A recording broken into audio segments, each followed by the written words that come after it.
Next topic बच्चों आज हम समझने जा रहे हैं, ये है ह्यूमन जीनोम प्रोजेक्ट, जिसको शॉर्ट में HGP के नाम से जाना जाता है। ह्यूमन जीनोम प्रोजेक्ट नाम से समझ में आ रहा है ह्यूमन जीनोम।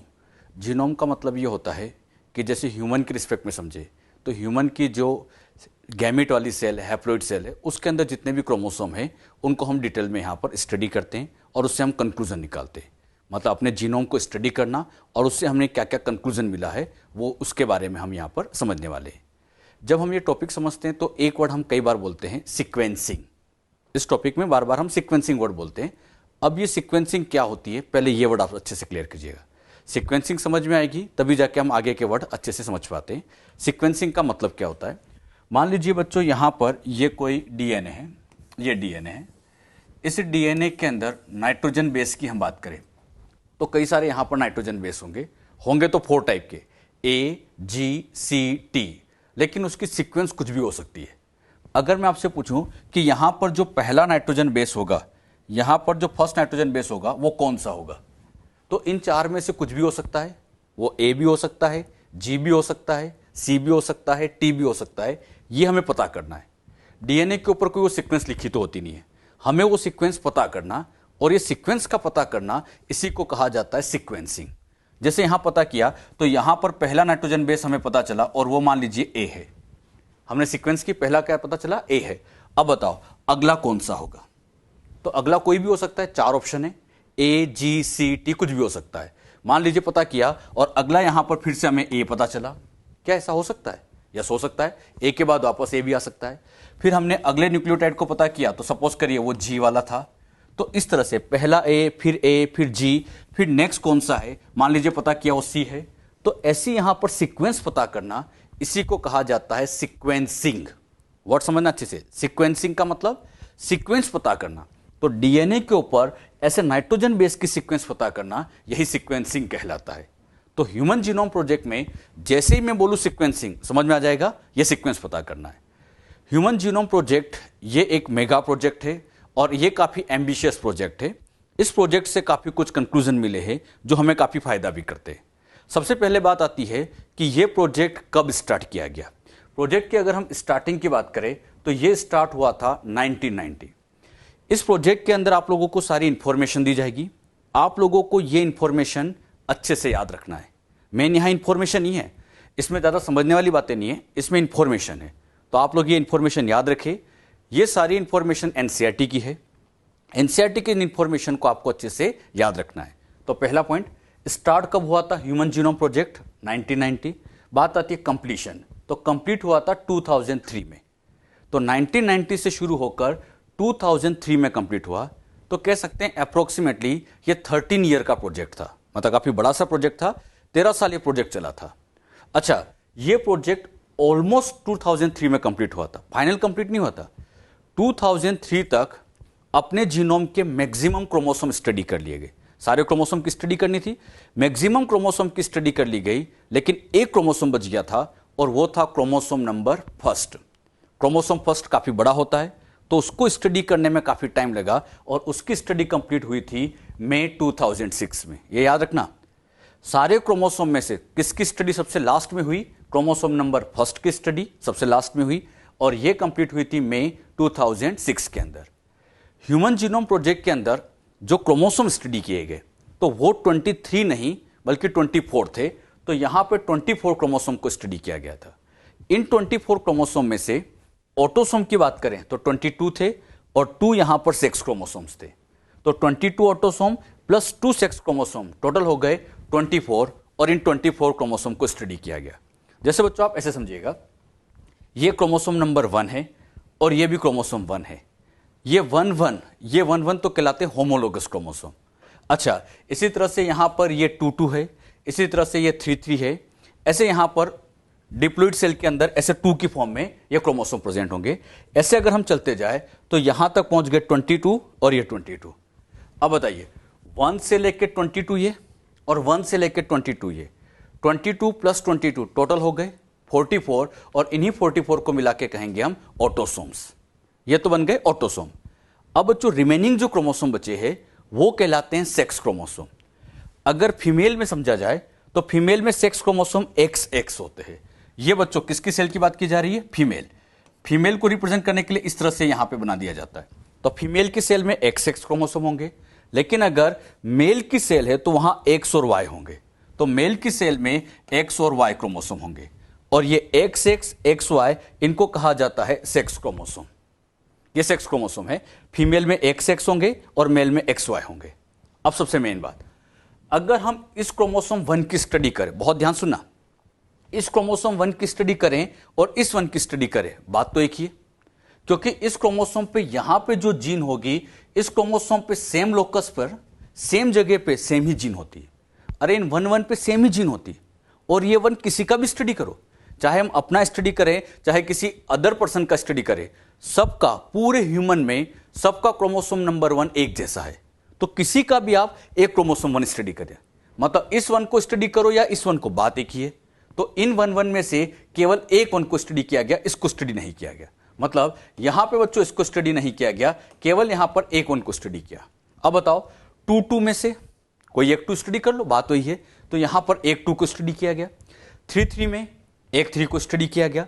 ऐसे हम चलते गए तो यहां पर इन 22 में से एक 22 को स्टडी किया गया। तो बताइए टोटल क्रोमोसोम ऑटोसोम कितने स्टडी हुए? 1 से लेकर 22, यानी 22 ऑटोसोम को स्टडी किया गया। अब यहां बताइएगा इस X क्रोमोसोम की स्टडी करें या इस X की, बात तो एक ही है, क्योंकि X तो X ही है। तो दोनों में से किसी भी एक X की स्टडी यहां पर करेंगे, यानी एक X की स्टडी होगी फीमेल में। अब बताओ मेल में क्या करें? मेल में क्या X और Y दोनों की स्टडी करें? अगर हम इस X की बात करें, मेल के X की बात करें और फीमेल के X क्रोमोसोम की बात करें, तो ये तो सेम ही होता है। ऐसा नहीं कि मेल का X क्रोमोसोम अलग है, फीमेल का X क्रोमोसोम अलग है, सेम ही है। और खास बात, मेल में ये जो X क्रोमोसोम आता उसकी मदर से ही है। अरे मदर वाला X ही बच्चों में पहुंचता है। तो इस X की स्टडी करो या इस X की, बात तो एक ही है, X तो X ही होगा बेटे। तो यहां पर दोनों में से किसी एक X को यहां स्टडी कर लिया गया। तो बताइए अब यहां पर X और Y को स्टडी करेंगे, क्योंकि Y की जीन अलग होगी और X की जीन अलग होगी। तो X अलग से स्टडी करेंगे और Y को अलग से स्टडी करेंगे। तो टोटल सेक्स क्रोमोसोम कितने हो गए? 2। तो बताइए ऑटोसोम तो हो गए 22 और सेक्स क्रोमोसोम हो गए 2, तो टोटल हो गए 24। बच्चे इसमें बहुत गलती करते हैं। ह्यूमन जीनोम प्रोजेक्ट में कितने क्रोमोसोम स्टडी किए गए? तो याद रखना 23 नहीं 24 को स्टडी किया गया, क्योंकि X को अलग स्टडी किया गया था और Y को अलग स्टडी किया गया था। तो ये जो इंफॉर्मेशन है सब याद रखना। 1990 में शुरू हुआ, 2003 तक ऑलमोस्ट कंप्लीट हुआ। क्रोमोसोम 1 की स्टडी सबसे लास्ट में कंप्लीट की गई, जो मई 2006 में कंप्लीट हुई थी। टोटल 24 क्रोमोसोम स्टडी किए गए। बात समझ में? अच्छा, ये जो प्रोजेक्ट था ये एक मेगा प्रोजेक्ट है। ये एक मेगा प्रोजेक्ट है। बात आती है ह्यूमन जीनोम प्रोजेक्ट को मेगा प्रोजेक्ट क्यों कहते हैं, इसे हम समझते हैं। मेगा प्रोजेक्ट इसलिए कहा जाता है क्योंकि इसमें बहुत ज्यादा पैसा खर्च हुआ था, और बहुत पैसा खर्च हुआ इसीलिए इसको मेगा प्रोजेक्ट कहा गया। इसमें कितना खर्चा लगा होगा उसकी एक एस्टिमेट कॉस्ट हम निकाले। अगर हम ह्यूमन जीनोम में बेस पेयर की बात करें तो 3 × 10⁹ बेस पेयर होते हैं, सभी जानते हैं। जीनोम की बात करें तो जीनोम में इतने बेस पेयर होते हैं। अच्छा, जीनोम में इतने बेस पेयर है तो cost of sequencing of required पर बेस, एक बेस की सिक्वेंसिंग पता करना है कितने $? $3 का खर्चा लगता है। इसको आप ऐसे समझिएगा, मान लीजिए बच्चों ये डीएनए है। अब इस डीएनए पर हमें सीक्वेंस पता करनी है। जैसे ही मैंने कहा सीक्वेंस पता करनी, मतलब पहला नाइट्रोजन बेस कौन सा है वो पता करना है। अब बात आती है वो पता कैसे किया जाए। अगर यहां पहले नाइट्रोजन बेस को पता करना चाहते, पहले को पता करना चाहते, तो ये अपने आप पता नहीं चलता। इसको पता करने के लिए खर्चा करना पड़ता है, और यहां पर एक बेस को पता करने में $3 का खर्चा लगेगा। मतलब यहां $3 का खर्चा करो, और जैसे $3 का खर्चा करोगे ये नाइट्रोजन बेस कह देगा आई एम एडेनिन। मतलब एक नाइट्रोजन बेस पेयर का पता करने में $3 का खर्चा लगता है। अच्छा, अगला नाइट्रोजन बेस पेयर कौन सा है बताइए, कैसे पता करें? वही खर्चा करना पड़ेगा। कितने $? $3। जैसे इसके ऊपर $3 लागे, ये यहां पर कह देगा आई एम ग्वेनिन। मतलब एक एक को पता करने में $3 का खर्चा लगता जा रहा है। अब यहां पे कैलकुलेशन करें। हमारे जीनोम में होते हैं 3.3 × 10⁹ बेस पेयर। हम अप्रोक्स ले लेते हैं 3 × 10⁹ बेस पेयर। और यहां पर कितने $? का खर्चा हुआ? 3। यहां पर एक के लिए $3 इतने बेस पेयर है, एक के लिए 3 का खर्चा हुआ, तो टोटल सोल्व किया जाए तो ये अप्रोक्सीमेटली 9 × 10⁻9 इतना खर्चा होगा। मतलब ये खर्चा कोई छोटा मोटा नहीं, बहुत बड़ा खर्चा था।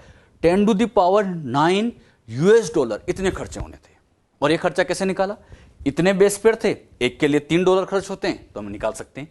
तो यहां पर अगर हम टोटल कॉस्ट निकाले तो ये अप्रोक्सीमेटली यहां पर निकलेगी $3 बिलियन।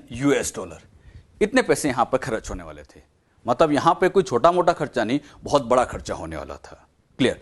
अच्छा, साथ ही साथ ये जो प्रोजेक्ट है, इस प्रोजेक्ट को अगर हम बुक में लिखना चाहें तो हमारे जीनोम में इतने बेस पेयर है, अपने जीनोम के अंदर इतने बेस पेयर है। अब ये जितने भी बेस पेयर है, जैसे हमें पता चलेंगे, हमें इसको कहीं ना कहीं बुक्स में लिखना पड़ेगा। अरे कहीं ना कहीं स्टोर तो करना पड़ेगा। अच्छा, बुक्स में स्टोर करने के लिए मैंने क्या किया, मान लीजिए एक बुक ली, इस बुक के अंदर टोटल 1000 पेजेस है, बुक के अंदर टोटल 1000 पेजेस है। अब मैंने क्या किया, इस बुक के पहले पेज पे लिखना चालू किया। जैसे जैसे सीक्वेंस पता चलती जाएगी बुक में लिखते जाएंगे। बताओ पहले क्या पता चला, ए तो ए लिख दिया, जी पता चला तो जी लिख दिया। ऐसे हम बुक्स में ऐसे नाइट्रोजन बेस लिखते जाएंगे। पहले पेज पर ऐसे ए जी सी सी सी ऐसे लिखते जाएं, 1000 लेटर लिखेंगे। पहले पेज पर 1000 लेटर, अगले पेज पर 1000 लेटर, अगले पेज पर 1000, अगले पर 1000, हर पेज पे ऐसे 1000 लेटर लिखते जाएंगे। अब यहां पर इस पूरी बुक में कितने थे, 1000 पेजेस थे। एक पेज पर 1000 लेटर और पूरी बुक्स में 1000 पेजेस थे। अगर हम इस पूरे जीनोम को लिखना चाहते हैं तो ऐसे 1000 पेजेस की एक बुक से काम नहीं चलेगा। ऐसे 1000 पेजेस की अप्रोक्सीमेटली 3300 इतनी बुक्स की रिक्वायरमेंट होगी, और तब जाके अपना जीनोम लिखा जाएगा। मतलब इसको लिखना छोटा काम नहीं है, इसके लिए बहुत सारी बुक्स की जरूरत पड़ेगी। तो याद रखिएगा बच्चों, अगर हम अपने जीनोम को लिखना चाहते हैं तो इसके लिए यहां पर आप लोगों को रिक्वायरमेंट होगी 3300 बुक्स की। और एक बुक्स में कितने लेटर होना चाहिए, 1000। एक बुक्स के एक पेज पर कितने लेटर होना चाहिए, 1000। और उस एक बुक में भी 1000 पेजेस है, तब जाके 3300 बुक्स लगेगी और हमारा जीनोम लिखा जाएगा। अच्छा, मान लीजिए बड़ी मेहनत करके पूरा जीनोम लिख लिया गया। ऐसे यहां पर हर पेज पे लिखा गया 3300 बुक्स, 3300 बुक्स आपके सामने अरेंज कर दी गई और पूरा जीनोम आपके सामने लिख दिया गया। मतलब बहुत सारी मेहनत लगी और पूरा जीनोम लिख दिया। अब प्रॉब्लम क्या आती है, मान लीजिए इस इतने बड़े जीनोम में से मैं अब आपसे कहूं कि हमारे इस जीनोम में से इंसुलिन की जीन सर्च करके बताओ। इन 3300 3300 बुक्स में से इंसुलिन की जीन सर्च करके बताओ। ये आपको चैलेंज दिया। 3300 बुक्स में से इंसुलिन की जीन ढूंढना, पसीने आ जाएंगे बेटे। मतलब ये इतना आसान काम नहीं होगा। तो याद रखिएगा, इतनी सारी इंफॉर्मेशन को ह्यूमनली अरेंज कर पाना मुश्किल था। तो इसीलिए इस इंफॉर्मेशन को स्टोर किया जाता है कंप्यूटर के अंदर। और यहां पर बायोलॉजी के अंदर कंप्यूटर की एक नई ब्रांच को डेवलप किया गया था और उस ब्रांच का नाम था बायो इन्फॉर्मेटिक्स। यह भी याद रखना, ह्यूमन जीनोम प्रोजेक्ट में रिक्वायरमेंट हुई कि इतने डेटा को कैसे स्टोर किया जाए, कैसे उस डेटा को एनालिसिस किया जाए, तो इसके लिए बायो इन्फॉर्मेटिक्स की जरूरत की। बायो इन्फॉर्मेटिक्स ये बायोलॉजी की ऐसी ब्रांच है जिसमें हम कंप्यूटर का यूज करते हैं और कंप्यूटर में ही अलग अलग सॉफ्टवेयर बना के इन डेटा को स्टोर करते हैं और उनका एनालिसिस करते हैं। तो डेटा को स्टोर करना, एनालिसिस करने के लिए बायोलॉजी में एक कंप्यूटर का यूज किया गया और उसी ब्रांच को कहा गया बायो इन्फॉर्मेटिक्स। तो बायो इन्फॉर्मेटिक्स क्या होता है, यह भी आप लोग अच्छे से ध्यान रखें। और बायो इन्फॉर्मेटिक्स की जरूरत क्यों पड़ी, समझ में आए बेटे? क्योंकि इस ह्यूमन जीनोम प्रोजेक्ट से हमें बहुत सारी इंफॉर्मेशन मिल रही थी। क्योंकि इतने सारे बेस पेयर की इंफॉर्मेशन मिल रही है, इस इंफॉर्मेशन को बुक्स में लिखना संभव नहीं था, इसलिए इसको कंप्यूटर में स्टोर किया गया। और आप जानते हैं कंप्यूटर में स्टोर करना बहुत आसान है, और आसान होने के साथ साथ अगर किसी जीन को सर्च करना तो वो और आसान है। जैसे मान लीजिए कंप्यूटर में मैंने टाइप किया जीन ऑफ इंसुलिन, बड़े इजीली आप उसके जीन को सर्च कर सकते हैं। विद इन मिनट आप इंसुलिन की जीन सर्च कर सकते हैं। बुक्स में सर्च करना बहुत मुश्किल था, लेकिन कंप्यूटर में सर्च करना, एनालिसिस करना आसान होता है, और इसीलिए बायो इन्फॉर्मेटिक्स को डेवलप किया गया। जो बात यहां समझाई, क्लियर हुई? तो ये एक मेगा प्रोजेक्ट था और इस प्रोजेक्ट की वजह से ही बायो इन्फॉर्मेटिक्स को डेवलप करना पड़ा। क्लियर? नेक्स्ट पॉइंट, ये बच्चों एक मेगा प्रोजेक्ट है। तो ये प्रोजेक्ट इंडिया ने तो स्टार्ट नहीं किया होगा, क्योंकि इसमें बहुत पैसा लग रहा था, तो ये इंडिया ने स्टार्ट नहीं किया था। तो बात आती है फिर इस प्रोजेक्ट की शुरुआत किसने की थी। इस प्रोजेक्ट को स्टार्ट करने का काम, जो 13 साल का प्रोजेक्ट था, इसका काम यूएस के, बहुत इंपॉर्टेंट, यूएस के department of energy and national institute of health, department of energy और नेशनल इंस्टीट्यूट ऑफ हेल्थ, दो ऐसे इंस्टीट्यूट थे, दोनों ने मिलकर, कहां के इंस्टीट्यूट है, यूएस के, तो यूएस के इन दोनों इंस्टीट्यूट ने मिलकर ह्यूमन जीनोम प्रोजेक्ट को लॉन्च किया था। और यह बहुत ही एम्बिशियस प्रोजेक्ट था जो कि 13 साल में कंप्लीट होने वाला था। जब इन्होंने इस प्रोजेक्ट में यहां पर कॉस्ट निकाली, तो इन दोनों को पता चला कि इसमें तो बहुत ज्यादा पैसा खर्च हो रहे हैं। 1990 की बात करें, उस टाइम जब इन्होंने पता किया तो बहुत ज्यादा पैसा खर्च हो रहा है। तो इन्होंने सोचा कि किसी और को फिर अपना पार्टनर बनाना पड़ेगा। तो बाद में इन्होंने यहां पर वेलकम ट्रस्ट, यूके का वेलकम ट्रस्ट, उसको एक मेजर पार्टनर बनाया गया। अच्छा, जब यूके के वेलकम ट्रस्ट, ये एक इंस्टीट्यूट है वेलकम ट्रस्ट, इस इंस्टीट्यूट को भी जब पार्टनर बनाया गया, तब भी लग रहा है कि पैसा तो और चाहिए और इसमें टाइम भी बहुत लग रहा था। तो फिर सोचा गया कि क्यों ना अदर कंट्री की हेल्प ली जाए, और फिर बाद में इसमें सपोर्ट करने के लिए, एडिशनल कंट्रीब्यूशन देने के लिए अदर कंट्री आई, जैसे यहां पे Japan, France, Germany, China, in other country ने भी इसमें सपोर्ट किया था। तो आप लोग ये ध्यान रखना, प्रोजेक्ट की शुरुआत यूएस के डिपार्टमेंट ऑफ एनर्जी और एनआईएच ने की थी, बाद में यूके का वेलकम ट्रस्ट इसका पार्टनर बना, और बाद में China, Japan, France, Germany, in other countries ने भी इसमें कंट्रीब्यूशन दिया था, अपना सपोर्ट दिया था। मतलब इस प्रोजेक्ट को कंप्लीट करने में कई कंट्रीज की हेल्प ली गई। ये केवल अमेरिका की हेल्प, अमेरिका की वजह से नहीं हुआ था, इसमें अदर कंट्रीज ने भी अपना सपोर्ट दिया था। क्लियर? अच्छा, जब ये प्रोजेक्ट लॉन्च हुआ था तो इस प्रोजेक्ट के क्या क्या गोल्स थे, goals of human genome project. Human genome project के क्या क्या गोल्स हैं, अब इनको हमें समझ में आना चाहिए। अच्छा, गोल से मतलब यह है कि जब भी कोई प्रोजेक्ट लॉन्च करते हैं, मान लीजिए किसी कंपनी ने कोई प्रोजेक्ट शुरू किया, तो जब वो अपना प्रोजेक्ट शुरू करती है तो उसके कुछ ना कुछ टारगेट तो होते हैं कि हम ये प्रोजेक्ट क्यों करना चाहते हैं। तो ह्यूमन जीनोम प्रोजेक्ट जब 1990 में लॉन्च किया जा रहा था, तो साइंटिस्ट लोगों ने इस प्रोजेक्ट को लॉन्च करने के लिए कि हमें क्या क्या करना है, इसके लिए एक मीटिंग बुलाई, और उस मीटिंग में इन्होंने डिसाइड किया कि हमें क्या क्या करना है।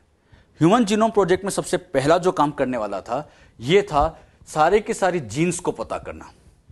अच्छा, स्टार्टिंग में जब पता किया गया तो उन्हें लगता था कि जीन्स के नंबर 20,000, 25,000 जो भी होगी, ये जीन्स हमें पता करनी थी। तो स्टार्टिंग में तो जीन्स पता ही नहीं थी। तो साइंटिस्ट लोगों का पहला टारगेट ये था कि हमारे जीनोम में टोटल जीन्स कितनी है। जब बच्चों ये प्रोजेक्ट नहीं हुआ था, उससे पहले जब साइंटिस्ट लोगों से पूछते थे कि हमारे बॉडी में कितनी जीन्स है, तो अलग अलग साइंटिस्ट अलग अलग जवाब देते थे। कोई तो कहता था कि हमारे अंदर 50,000 जीन्स होनी चाहिए, कोई कहता था लाखों में होनी चाहिए क्योंकि इतना बड़ा शरीर है। तो अलग अलग साइंटिस्ट अलग अलग जवाब देते थे। लेकिन जब human genome project final complete हो गया तो हमें एग्जैक्ट पता चलता है कि हमारे अंदर जीन्स कितनी है। वो एग्जैक्ट कितनी होती है वो भी आप लोग को आगे में बताऊंगा। तो ध्यान रखिएगा, इस प्रोजेक्ट को लॉन्च करने का पहला टारगेट क्या था, जीन्स पता करना कि हमारे अंदर कितनी जीन्स है। साथ ही साथ यह भी पता करना था कि हमारे अंदर जो 3 बिलियन बेस पेयर्स है, उन बेस पेयर की सीक्वेंस क्या है। क्रोमोसोम 1 पर जो डीएनए बैठा है उसकी सीक्वेंस क्या है, क्रोमोसोम 2 पर जो डीएनए बैठा है उसकी सीक्वेंस क्या है। तो सबकी सीक्वेंस पता करना यह भी एक मेजर चैलेंज था। अच्छा, जितनी भी जीन्स होती है, जीन्स में होता क्या, 4 ही तो न्यूक्लियोटाइड है, ए, टी, जी, सी, बस उनका ऑर्डर, उनका अरेंजमेंट इंपॉर्टेंट होता है। तो किस जीन में इनका अरेंजमेंट क्या है, इनका ऑर्डर क्या है, वो पता करना यह एक बहुत बड़ा चैलेंज था। तो ह्यूमन जीनोम प्रोजेक्ट में सारे बेस पेयर पता करने थे, उनकी सीक्वेंस पता करनी थी कि क्या क्या जीन में इनकी सीक्वेंस होती है। साथ ही साथ ये जितनी भी इंफॉर्मेशन मिलेगी, साइंटिस्ट लोगों को 1990 में पता चल गया था कि इंफॉर्मेशन तो हमें बहुत मिलने वाली है। तो जितनी इंफॉर्मेशन हम मिलेंगे, अब इस इंफॉर्मेशन को स्टोर कैसे करें। साइंटिस्ट लोगों को क्या चैलेंज मिला, डेटा को स्टोर कैसे किया जाए। और इसी डेटा को स्टोर करने के लिए फिर बायोलॉजी में कंप्यूटराइज ब्रांच को डेवलप किया गया। नाम बताओ, बायो इन्फॉर्मेटिक्स। अरे बायो इन्फॉर्मेटिक्स इसीलिए तो डेवलप किया गया था क्योंकि डेटा बहुत मिलने वाला था, उसे स्टोर कैसे किया जाए। अच्छा, मान लीजिए डेटा स्टोर कर भी ले, कंप्यूटर में स्टोर कर ले, अब उसमें किसी चीज को सर्च करना है, किसी चीज को एनालिसिस करना है, तो वो कैसे किया जाए। तो उसको एनालिसिस करने के लिए टूल्स बनाए गए। टूल्स मतलब सॉफ्टवेयर बनाए गए। तो कंप्यूटर में उन्होंने डिफरेंट डिफरेंट टाइप के सॉफ्टवेयर बनाए। सॉफ्टवेयर बनाने का पर्पस था कि हम पर्टिकुलर जीन को आसानी से सर्च कर पाए। तो क्या किया गया, सबसे पहले तो डेटा को कैसे स्टोर किया जाए उसके बारे में सोचा गया। उन डेटा को स्टोर करने के बाद एनालिसिस कैसे किया जाए उसके बारे में भी सोचा गया। और इन दोनों को ध्यान में रख के ही बायो इन्फॉर्मेटिक्स को डेवलप किया गया। इसी की वजह से फिर बायो इन्फॉर्मेटिक्स को डेवलप किया गया। अच्छा, एक बात मुझे बताइए, यहां ये जितनी भी इंफॉर्मेशन मिल रही है, जितनी भी इंफॉर्मेशन यहां मिलेगी, इस इंफॉर्मेशन को क्या कंप्यूटर में पड़ा रहने दे कि इंफॉर्मेशन मिल गई कंप्यूटर में इसको सजा के रख दें? तो फिर बात आती है इस इंफॉर्मेशन से हमें करना क्या है। हां, यहां एक बहुत बड़ा चैलेंज यह था कि जितनी भी इंफॉर्मेशन मिलेगी इस इंफॉर्मेशन को हमें कहीं ना कहीं इंडस्ट्रीज लेवल पे ट्रांसफर करना है। मतलब इंफॉर्मेशन केवल कंप्यूटर में पड़े रहने के लिए नहीं है, इस इंफॉर्मेशन को ट्रांसफर करना है कहां पर, इंडस्ट्रीज। जैसे मान लीजिए हमें पता चला कि यहां पर इंटरफेरोन की जीन ये है, अपने अंदर इंटरफेरोन की जीन है, तो ये जीन क्या करेंगे, अब हम कंपनी को बेचेंगे। इंटरफेरोन की जो जीन की सीक्वेंस पता चलेगी कंपनी को बेचेंगे, और कंपनी इसी सीक्वेंस की हेल्प से इंटरफेरोन बनाएगी, मेडिसिन बनाएगी जो हमारे फायदे के लिए काम करेगी। तो ध्यान रखना, इस इंफॉर्मेशन को इंडस्ट्रीज लेवल पर ट्रांसफर करना है जिससे डिफरेंट डिफरेंट मेडिसिन बनाई जाए जो ह्यूमन के फायदे के लिए काम आ सके। यह भी ध्यान रखा गया था कि इंफॉर्मेशन को हमें इंडस्ट्रीज लेवल पर भी ट्रांसफर करना होगा। साथ ही साथ यहां पर यह जो पूरा प्रोजेक्ट बनाया गया था, यह प्रोजेक्ट पूरी तरह से एथिकल रखना था। 1990 में साइंटिस्ट लोगों ने सोच लिया था कि प्रोजेक्ट पूरी तरह से एथिकल होगा। एथिकल से मतलब है नैतिक। नैतिक मतलब हमें इस प्रोजेक्ट को इस तरह परफॉर्म करना है कि इससे किसी को भी नुकसान नहीं होना चाहिए। मतलब हमें कोई इस तरह की जीन पता चल भी जाती है जो नुकसान कर सकती है, तो ऐसा नहीं कि उसको हम कंपनी को दें, मतलब उस जीन को कहीं ना कहीं ब्लॉक करना पड़ेगा। कहने की बात इतनी सी है, यह प्रोजेक्ट इस तरह से करना है कि किसी भी पर्सन को नुकसान नहीं करना है, किसी भी पर्सन को नुकसान नहीं करना है, अदर ऑर्गेनिज्म को भी हार्म नहीं करना है। ऐसा नहीं कि अपने जीन उठा के दूसरे ऑर्गेनिज्म में डालो और उससे उसकी डेथ हो जाए, तो यह भी गलत है। यानी प्रोजेक्ट पूरी तरह से एथिकल रखना है, साथ ही साथ यह प्रोजेक्ट लीगल रखना है। लीगल से मतलब यह है कि इस प्रोजेक्ट को कानून के दायरे में काम करना है। मतलब लॉ में जो जो बातें की गई कि आप ह्यूमन पर इतनी रिसर्च कर सकते, तो हमें वहीं तक काम करना है। मतलब पूरा प्रोजेक्ट लीगल तरीके से किया जाएगा, और साथ ही साथ सोशल इशू को ध्यान में रख के काम करना है। सोशल इशू मतलब ह्यूमन के फायदे के लिए काम करना है। तो प्रोजेक्ट पूरी तरह से कैसा है, एथिकल है, नैतिक है, किसी को हार्म नहीं करना है, लीगल है, कानून के दायरे में काम किया जा रहा है, और ह्यूमन के फायदे के लिए काम किया जा रहा है। सोशल इशू को ध्यान में रख के प्रोजेक्ट लॉन्च किया गया। एथिकल का E, लीगल का L, सोशल इशू का SI। तो इसको शॉर्ट में लिखा जाता है ELSI। आपसे इसका फुल फॉर्म पूछ सकते हो, ELSI का फुल फॉर्म बताओ तो। एथिकल, लीगल, SI मतलब सोशल इशू। तो ELSI मतलब एथिकल, लीगल, सोशल इशू के बारे में भी ध्यान में रखना है। तो जब 1990 में यह प्रोजेक्ट लॉन्च किया गया था, तो उसी टाइम डिसाइड कर लिया गया था कि हमें करना क्या है। क्या क्या करना था, सारी जीन्स पता करनी थी, सीक्वेंस पता करनी थी, डेटा कैसे स्टोर करे, कैसे एनालिसिस करे, तो कंप्यूटर की ब्रांच बनवानी थी, बायो इन्फॉर्मेटिक्स डेवलप करना था। उस इंफॉर्मेशन को इंडस्ट्री में पहुंचाना, यह भी सोचा गया था। और प्रोजेक्ट को पूरी तरह से एथिकल रखेंगे, लीगल रखेंगे, और सोशल इशू को ध्यान में रख के इस प्रोजेक्ट को चलाना था। तो ये इस प्रोजेक्ट के गोल थे। अब इस प्रोजेक्ट के अंदर यहां पर कौन सा इंस्ट्रूमेंट काम में लिया गया। इंस्ट्रूमेंट की बात करें, ह्यूमन जीनोम प्रोजेक्ट में सीक्वेंस पता करना है। मान लीजिए बच्चों, आप लोगों को यह कोई एक डीएनए दे दिया जाए। अब इस डीएनए में पहला नाइट्रोजन बेस कौन सा है, दूसरा कौन सा है, सीक्वेंस पता करनी है। अब यह सीक्वेंस कैसे पता करें, तो सीक्वेंस का पता करने के लिए एक इंस्ट्रूमेंट काम में लिया गया। उस इंस्ट्रूमेंट का नाम था ऑटोमेटेड डीएनए सीक्वेंसर। यहां एक इंस्ट्रूमेंट काम में लिया गया, याद रखना क्या नाम था उसका, ऑटोमेटेड डीएनए सीक्वेंसर। और यह मशीन पूरी तरह से सेंगर प्रिंसिपल पे बेस्ड थी। अच्छा, सेंगर ये वही साइंटिस्ट है जिन्होंने प्रोटीन के अंदर अमाइनो एसिड किस ऑर्डर में लगे होते हैं उसके बारे में समझाया था। और उन्होंने क्या किया था, जैसे मान लीजिए कोई प्रोटीन है, अब इस प्रोटीन के अंदर तो ये ऐसे अमाइनो एसिड होंगे। अच्छा, ये अमाइनो एसिड है, ये अमाइनो एसिड है, ये अमाइनो एसिड है, ये अमाइनो एसिड है, इनको जोड़ दिया जाए तो प्रोटीन बन जाता है। अब इस प्रोटीन में पहला अमीनो एसिड कौन सा है, दूसरा कौन सा है, तीसरा कौन सा है, इसको पता करने के लिए सेंगर साहब ने एक प्रिंसिपल बनाया था, और सेंगर साहब ने जो प्रिंसिपल यहां बनाया था वही इस मशीन में काम में लिया जाता है। यह मशीन बच्चों कुछ इस तरह से होती है। यह ऑटोमेटेड डीएनए सीक्वेंसर मशीन है, और यह मशीन किसके प्रिंसिपल पे काम करती है? सेंगर प्रिंसिपल पे काम करती है। अब इस मशीन में क्या करते हैं, मान लीजिए इस डीएनए को सीक्वेंस करना है, ध्यान समझना, जिस भी डीएनए को सीक्वेंस करना है वो इस मशीन में डाल दिया जाएगा। यहां पर इस मशीन के अंदर इसको डाल देंगे, मतलब जिस भी डीएनए को सीक्वेंस करना था वो डीएनए यहां पर ऐसे मशीन के अंदर डाल दिया, मशीन में डालते जाएंगे। अच्छा, यहां डालने के बाद अब इस मशीन को कंप्यूटर से लिंक कर दिया जाता है, मतलब ये जो मशीन थी इसको यहां पर ऐसे कंप्यूटर के साथ लिंक कर दिया गया। ये automated DNA sequencer machine link with the computer. अच्छा, अब ये डीएनए जैसे जैसे ऐसे नीचे की तरफ चलता जाएगा, इस कंप्यूटर के अंदर यहां पर ऐसे अलग अलग कलर के ऐसे पीक बनते जाएंगे, मतलब ये डीएनए ऐसे नीचे की तरफ जा रहा होगा इस मशीन के अंदर ही, मशीन के अंदर जैसे जैसे नीचे की तरफ जाता जाता है यहां पर ऐसे अलग अलग कलर के पिक्स बनते हैं। अगर यहां पर मान लीजिए रेड कलर आ गया, कौन सा? रेड कलर, तो समझाने के लिए लिया कि ये एडेनिन है। साइंटिस्ट लोग क्या करते हैं, कलर देखते हैं, रेड कलर आ गया मतलब एडेनिन। अगला कलर निकाला, जैसे डीएनए नीचे जा रहा है यहां कलर साइटोसिन आया, जैसे ही कलर ब्लू आया मतलब समझ जाओ कि साइटोसिन है। अगला कलर यहां पे उन्हें पता चला कि ये ब्लैक आ रहा है, तो ब्लैक आते समझ जाना है कि ग्वानिन को रिप्रेजेंट कर रहा है।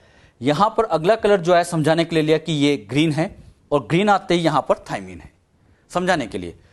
रेड कलर आ गया तो एडेनिन, ब्लू आ गया तो साइटोसिन, ब्लैक आ गया तो ग्वानिन, ग्रीन आ गया तो थाइमिन। अब बताना, ये डीएनए नीचे गया, जैसे ये नीचे गया यहां पर फिर से कलर आया। बताओ, इस कलर को देख के बताओ कौन सा न्यूक्लियोटाइड है, किसका? ग्वानिन, तो यहां पर अगला ग्वानिन आ गया। अच्छा, फिर यहां पर देखा गया कौन सा कलर आ रहा है? रेड, रेड आ गया मतलब एडेनिन है। अच्छा, फिर यहां पर देखा गया ग्रीन आया मतलब थाइमिन है। फिर यहां पे कलर देखा गया ब्लू आ रहा है मतलब साइटोसिन है। फिर यहां कलर देखा गया रेड आ रहा है मतलब एडेनिन है। अच्छा, ये डीएनए से नीचे चलता जाएगा मशीन में, ये मशीन में से नीचे जाता जाएगा, और जैसे जैसे डीएनए नीचे जाता जाएगा यहां आप लोगों को ऐसे कलर दिखते जाएंगे।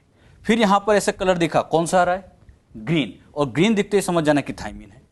अब बताओ, इस डीएनए की पहले हमें सीक्वेंस पता नहीं थी, लेकिन अब आप यहां सीक्वेंस बता सकते हो। पहला नाइट्रोजन बेस कौन सा है? A C G T G A T C A T, ये बच्चों सीक्वेंस पता चलती जा रही है, मतलब मशीन में डीएनए चलता जाएगा और कंप्यूटर पे हमें उसकी सीक्वेंस पता चलती जाएगी। और इस मशीन का नाम बोलो, ऑटोमेटेड डीएनए सीक्वेंसर मशीन। और ये मशीन किसके प्रिंसिपल पे काम करती है? सेंगर। अच्छा, ये जो मशीन होती है, इस मशीन की एक प्रॉब्लम है। प्रॉब्लम ये होती है कि ये बड़े डीएनए को सीक्वेंस नहीं कर पाता, मतलब ऐसे डीएनए का छोटा फ्रेगमेंट है सीक्वेंस कर देगा, लेकिन अगर बड़ा डीएनए इंटर करा दो तो ये एरर दे देता है कि ये बड़ा डीएनए हमसे सीक्वेंस नहीं हो पाएगा। तो इस मशीन की क्या प्रॉब्लम? छोटे डीएनए की सीक्वेंसिंग करा देता है, बड़े डीएनए को ये सीक्वेंस नहीं कर पाता। तो ध्यान रखना, ये मशीन काम में लेते हैं जिसका नाम ऑटोमेटेड डीएनए सीक्वेंसर मशीन है। अब बात आती है यहां पर कौन सी मेथड अप्लाई की गई? मेथडोलॉजी। ह्यूमन जीनोम प्रोजेक्ट में कौन सी मेथड अप्लाई की गई थी समझिएगा। यहां पर पहली मेथड लगाई गई थी ईएसटी, ये वेरी इंपॉर्टेंट है, इस पर नीट में क्वेश्चन आ चुका है तो बहुत अच्छे से ध्यान रखना। पहली मेथड लगाई गई थी ईएसटी, और दूसरी मेथड लगाई गई थी सीक्वेंस एनोटेशन। अच्छा, ईएसटी क्या होता है? ईएसटी का full form expressed sequence tag. Express sequence tag का मतलब होता है identify all the genes that express as RNA. RNA की फॉर्म में जो एक्सप्रेस होते हैं उसी को कहा जाता है ईएसटी, मतलब जो डीएनए का पार्ट एक्सप्रेस होगा वो ईएसटी होता है। अभी हम समझाएंगे इसको। सीक्वेंस एनोटेशन का मतलब होता है जिसमें होल डीएनए की सीक्वेंसिंग करते हैं, पूरे डीएनए को सीक्वेंस कर लेना, इसे कहा जाता है सीक्वेंस एनोटेशन। अब इसको आप ध्यान समझो, एक एक करके समझते हैं। पहले ईएसटी क्या है, आपको समझाने के लिए ये डीएनए को ड्रॉ किया। इस डीएनए में मान लीजिए ये पार्ट नॉन कोडिंग है, ये पार्ट मान लीजिए कोडिंग है, ये पार्ट नॉन कोडिंग है। अच्छा, कोडिंग पार्ट उसको कहते हैं जो एक्सप्रेस होता है। एक्सप्रेस होता है मतलब हाँ, आरएनए बनाता है, प्रोटीन बनाता है, तो इस कोडिंग पार्ट से यहां बना आरएनए, यहां बना प्रोटीन, मतलब आरएनए प्रोटीन बना रहा है, मींस एक्सप्रेस हो रहा है, तो ये यहां पर एक्सप्रेस हो रहा है। तो जो पार्ट एक्सप्रेस हो रहा है, जो पार्ट, यही पार्ट एक्सप्रेस हो रहा है, यहां से लेके यहां तक का पार्ट एक्सप्रेस हो रहा है, तो जो पार्ट एक्सप्रेस हो रहा है उसकी सीक्वेंस पता करना, मतलब इस पार्ट की सीक्वेंस पता कर लेना, वही मशीन में डाल के इतने से पार्ट को लो, मशीन में डालो और उसकी सीक्वेंस पता कर लेना, यह कहलाता है ईएसटी। मुझे इतना बताओ, ईएसटी में पूरे डीएनए की सीक्वेंसिंग करते हैं या केवल कोडिंग पार्ट? हां, केवल और केवल कोडिंग पार्ट की सीक्वेंसिंग करना, यही ईएसटी कहलाता है। और ये जो कोडिंग पार्ट है इसी को हम एक तरह से कह सकते हैं जीन। अरे यही तो जीन है, क्योंकि आरएनए बना रहा है, तो जीन वाले पार्ट की सीक्वेंस पता करना यही कहलाता है ईएसटी। पूरा डीएनए नहीं, केवल जीन वाला पार्ट। अब यहां पर क्या किया जाता है, सीक्वेंस एनोटेशन के अंदर कोडिंग नॉन कोडिंग सब कुछ था। अब सीक्वेंस क्या करें, यहां से शुरू करें, यहां से शुरू करें और यहां से लेके एंड तक चलते जाएं, एंड तक, मतलब पूरे डीएनए की सीक्वेंसिंग करें, यानी whole DNA sequencing, whole DNA. तो पूरे डीएनए की सीक्वेंस करना यही कहलाता है सीक्वेंस एनोटेशन। बात समझ में? दोनों में क्या डिफरेंस है, क्लियर हुआ? अच्छा, ईएसटी क्या होती है? ईएसटी वो पार्ट है जिसमें केवल कोडिंग पार्ट को पता करते हैं, लेकिन इसमें तो होल डीएनए की सीक्वेंसिंग पता करते हैं। अच्छा, मान लीजिए मैं आपको एक डीएनए दे दूं और उस डीएनए पे मैं कहूं कि जीन कहां है, क्या आपको जीन चमकती हुई दिखेगी? तो फिर आप कैसे पता करते होंगे कि इसमें जीन कौन सा है, कोडिंग कौन सा है? तो इसके लिए साइंटिस्ट लोग क्या करते हैं, बहुत ध्यान सुनना। सबसे पहले साइंटिस्ट लोग क्या करते हैं, पूरे डीएनए की सीक्वेंस कर लेते हैं, मतलब यहां से शुरू करके यहां तक पूरे डीएनए की सीक्वेंस कर लेते हैं। अब वो क्या करते हैं, सेल के अंदर, मान लीजिए सेल है, उस सेल में से पहले आरएनए निकालते हैं, स्पेशली एमआरएनए। एमआरएनए निकालने के बाद इससे बनाते हैं सीडीएनए। अब बताओ प्रोसेस का नाम, आरएनए से डीएनए का बनना, हाँ याद करो, रिवर्स ट्रांसक्रिप्शन। और रिवर्स ट्रांसक्रिप्शन से उन्होंने सीडीएनए बनाया। इस सीडीएनए को उठाया, वही मशीन में रखा और मशीन में रखते उसकी सीक्वेंस पता कर ली। अच्छा, मशीन में रखते ही क्या पता कर ली, सीक्वेंस। मान लीजिए सीक्वेंस आई ए सी टी, इस तरह की सीक्वेंस आई, A C T dash dash sequence आई। अच्छा, ये सीक्वेंस आई। अब इस सीक्वेंस को उठा के इस पूरे डीएनए पर मैच करेंगे। मान लीजिए वो सीक्वेंस ए सी टी यहां मैच हुई, तो जहां ये सीक्वेंस मैच हो गई मतलब यही जीन है, यही जीन है। कैसे पता करते, एक बार फिर समझना। सेल में से आरएनए बाहर निकाला, आरएनए से सीडीएनए बनाया और जो सीडीएनए बनाया उसकी सीक्वेंस कराते। किसकी सीक्वेंस कराई, सीडीएनए की। और जो सीक्वेंस मिली वही मशीन में रखे, ऑटोमेटेड डीएनए सीक्वेंसर मशीन में रखे। अब उस सीक्वेंस को इस पूरे डीएनए पर मैच करेंगे। अच्छा, यहां मैच हुई मतलब ये अपने आप में जीन है। अच्छा, मान लीजिए और आगे कहीं पे मैच होती तो वो भी जीन होती। तो जहां जहां मैच होगी समझ जाएंगे कि ये पार्ट जीन कहलाता है। अच्छा, दोनों में क्या डिफरेंस है, मैं अब आपसे पूछ रहा हूं, अच्छे से आंसर देना। ईएसटी का मतलब बताओ। हां, express sequence tag. Express sequence tag मतलब ऐसा पार्ट जो एक्सप्रेस होता है, जो आरएनए बनाता है, वो कहलाता है ईएसटी। सीक्वेंस एनोटेशन क्या होता है, सीक्वेंस एनोटेशन मतलब होल डीएनए की सीक्वेंसिंग। इसमें केवल कोडिंग पार्ट था, इसमें पूरा डीएनए लेके सीक्वेंस करना, यह सीक्वेंस एनोटेशन कहलाता है। दोनों में क्या डिफरेंस है, क्लियर हुआ सबको अच्छे से? अच्छा, आपको समझाने के लिए यहां पे बच्चों ये एक बड़ा सा डीएनए लिया गया, यहां एक बड़ा सा डीएनए लिया गया। अब इस बड़े से डीएनए को सबसे पहले आरी से काटा गया। किससे काट दिया, आरी से। आरी से कट करने के बाद इसके यहां पर कई फ्रेगमेंट्स बन गए। अच्छा, पूरा डीएनए एक बार में सीक्वेंस हो नहीं सकता क्योंकि मशीन की प्रॉब्लम है। मशीन का कहना है कि हम बड़े डीएनए को सीक्वेंस नहीं कर पाते। याद है ना, ऑटोमेटेड डीएनए सीक्वेंसर की यही प्रॉब्लम थी, बड़े डीएनए को सीक्वेंस नहीं कर पाता। तो इस बड़े डीएनए की सीक्वेंस कैसे कराई, आरी से काट दिया, छोटे छोटे टुकड़े बनाए। अब ये जो टुकड़े हैं, एक दिन में सब टुकड़ों की सीक्वेंसिंग नहीं हो सकती। अरे एक क्रोमोसोम की स्टडी करने में सालों लग जाते बेटे, क्योंकि यहां कोई एक टुकड़ा नहीं बनता। ये समझाने के लिए मैंने कुछ बना दिए, ऐसे तो कई फ्रेगमेंट्स बनते हैं, बहुत सारे फ्रेगमेंट्स बनते हैं।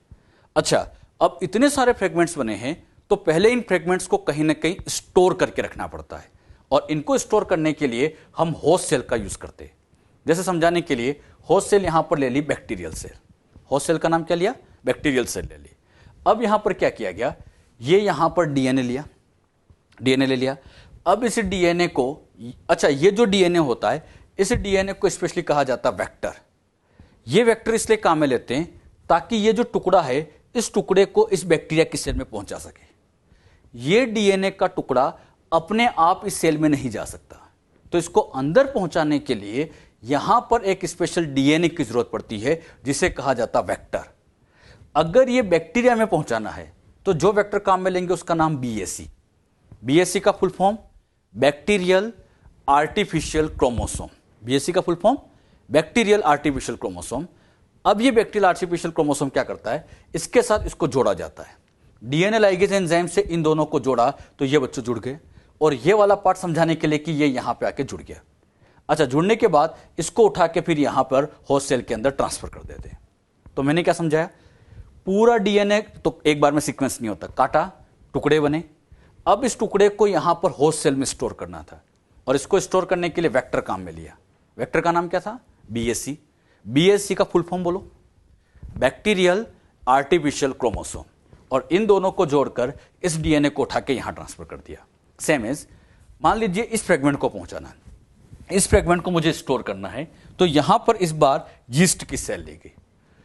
होस्ट सेल या तो बैक्टीरिया की हो सकती है या फिर यीस्ट की हो सकती है, दोनों में से किसी का भी यूज कर सकते हैं। लेकिन अब खास बात, यहां पर अगर होस्ट सेल यीस्ट है तो यहां पर इसको अगर पहुंचाना है तो यहां जो वेक्टर काम में लेंगे इसका नाम आप बताओ, मैं नहीं बताऊंगा। यस, वेरी गुड, इसका नाम होगा YAC। जैसे इसका नाम क्या था, BSC, तो इसका नाम YAC। अब बताओ YAC का फुल फॉर्म, Y का मतलब यीस्ट, A मतलब आर्टिफिशियल, C मतलब chromosome, yeast artificial chromosome YAC, और ये भी क्या बन गया, वेक्टर। अब इन दोनों वेक्टर को आपस में जोड़ेंगे। दोनों वेक्टर को जब आपस में जोड़ दिया गया तो इसको जोड़ने के बाद यहां रिकॉम्बिनेंट डीएनए बना, और इसको उठा के होस्ट सेल के अंदर ट्रांसफर करा देते हैं। ये होस्ट सेल के अंदर ट्रांसफर कर दिया, तो इसको जब यहां पहुंचाया गया तो यहां पर वेक्टर कौन सा लिया गया, YAC।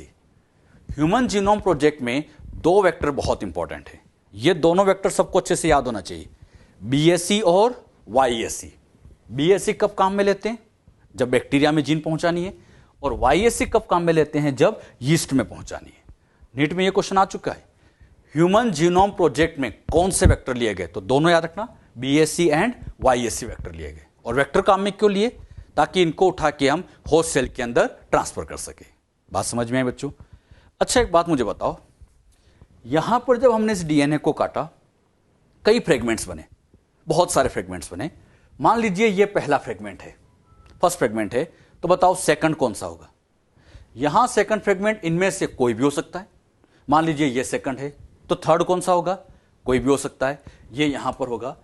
अगर ये यहां पर कोई भी है तो इनको अरेंज करना मुश्किल हो जाएगा कि पहले के बाद ये सेकंड है, ये सेकंड है, ये सेकंड है, कौन सा है, कैसे पता करें। अगर ये रेंडमली कट हो गया तो एक बहुत बड़ा चैलेंज आता है कि पहले के बाद दूसरा वाला फ्रेगमेंट कौन सा है, कैसे पता करें। और ये बच्चों ह्यूमनली पता चलता नहीं है। तो अब इसको पता करने के लिए साइंटिस्ट लोगों ने क्या किया, वही हम समझते हैं। साइंटिस्ट लोगों ने बड़ी समझदारी से काम किया। उन्होंने क्या किया, एक्चुअली में उन्होंने सबसे पहले डीएनए को लिया। मान लीजिए ये क्रोमोसोम नंबर 1 का डीएनए, तो उन्होंने इसी क्रोमोसोम 1 का और डीएनए लिया, ये भी 1 ही है, सेम है, ये भी क्रोमोसोम 1 है, ये भी क्रोमोसोम 1 है। अच्छा, एक नहीं लेते हैं, ऐसे एक 1 की कई कॉपी लेते हैं। अब इस 1 को यहां से लेके यहां तक काटा, रेस्ट्रिक्शन एंडोन्यूक्लियस मान लीजिए ए से काटा, यहां से लेके यहां तक उसने कट लगाया, और ये किसने कट किया, RENA। अब बच्चों जब इसको काटोगे, इसको मान लीजिए REB से काटा, तो जब REB से काटा ना, तो REB इसको जब काटेगा तो यहां से पहले कट लगाएगा। बात को सुनना अच्छे से, इससे पहले कट लगाएगा, मतलब यहां से काटेगा। यहां से स्टार्ट किया और यहां पर कट लगा दिया, मतलब इतना फ्रेगमेंट अलग करेंगे। तो इससे हुआ क्या, ये जो इतना पार्ट आपको दिखाई दे रहा है, ये इतना पार्ट दोनों में ओवरलैप कर रहा है। बात समझ में आई, ये इतना पार्ट दोनों में क्या कर रहा है, ओवरलैप कर रहा है। ये ओवरलैपिंग की फॉर्म में काटना है। अच्छा, इससे क्या फायदा होता है, ये भी हम समझेंगे। अब बताओ, REC से जब काटेंगे तो कैसे काटेंगे, जहां ये बी कट लगा रहा है यहां तक बी की कटेंगे, इससे थोड़ा सा पहले, मतलब यहां से काट देंगे, मतलब इसके बाद नहीं काटेंगे, इससे थोड़ा पहले से कटवा देंगे।